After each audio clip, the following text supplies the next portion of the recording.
Hi everybody, this is me, Steve Harris from Steve Harris TV. Very pleased to welcome this morning to our presentation Karen Walkden from Flourishing Consulting Limited. Karen's the director of Flourishing Consulting Limited, and she's going to tell us a little bit about how she helps the community build projects and products. Steve, mostly what I do is I work with groups of people who are either already registered charities or that's what they want to be. They may be a small group of volunteers, but their aspirations are to be charities delivering projects and services to vulnerable people of different kinds within the community. So, for example, one of the projects that I was involved in working up in Barnet recently was looking in an area where there was quite a lot of youth crime, and the people in that local community wanted to provide something that the young people would want to get engaged in, so that it would just occupy them in a positive way. And really exciting project, Steve. It was great just getting the enthusiasm of these young people to feel that someone was really listening to them and wanting to help them to develop their own activities. And over about a 6-month period, we went from this situation where lots of youth crime, few ideas about what to do. 6 months later, you know, we had a registered charity, income of £50,000, and a mobile skate park, which is what the young people wanted. They wanted this, all these ramps that you could put into a trailer and attach it to the back of a, put it all away, attach it to the back of a Land Rover or another kind of vehicle, and every week it would come out and be set up, and this was a real magnet to draw in the local young people.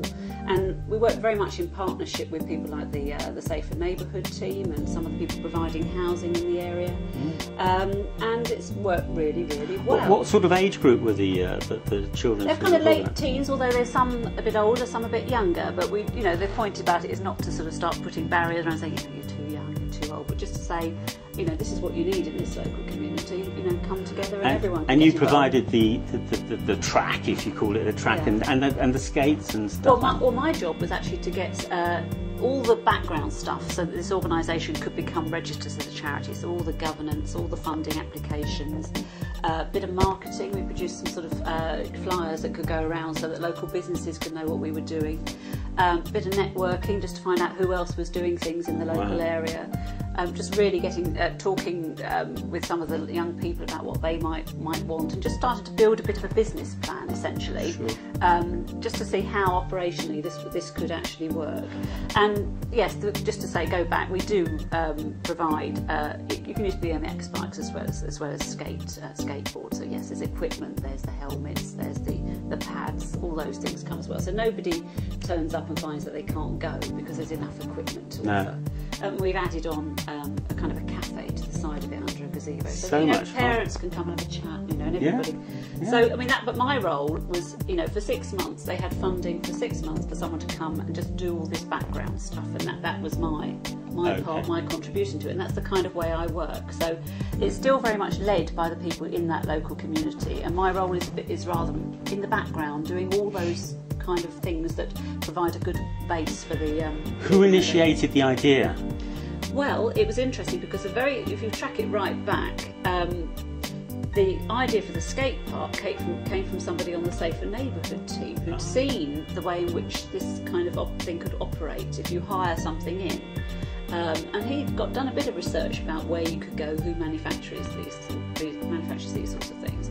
If you combine that with some of the people in the local community who were living there and sort of talking on a day-by-day basis with the young people and with people in the local community, then it was kind of combining all those different sort of elements, those different sort of variables.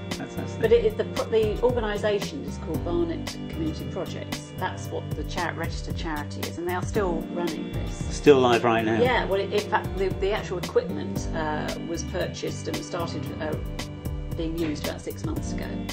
And it's now going around the borough, so it's not just being used in that area where the initial need was. It's going around the borough to other places. That's a really interesting project, really.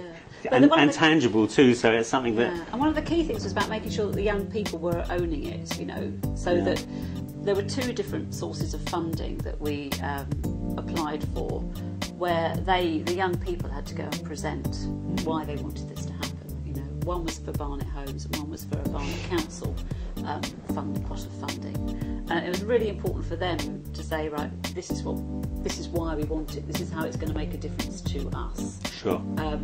And to give them some skills. So it's partly run by adults, but very much with young people there who are trained to do it as well. So you're looking at employable skills for those groups as well. For sure. And your function really was to make sure everything fitted in with, dare I mention, health and safety and there was all those sort of elements. Things. This is risk where you assessments, all those kind of things. So yes, it was all the background stuff.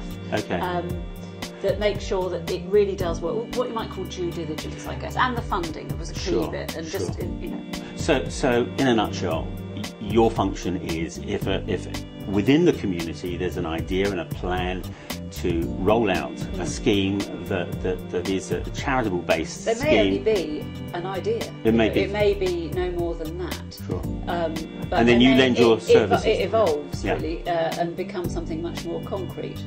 Obviously I'm only there for a specific period of time, so it's it's key that the people who are going to run it on a long-term basis, they're leading it, and my role is working with them and empowering them to do it.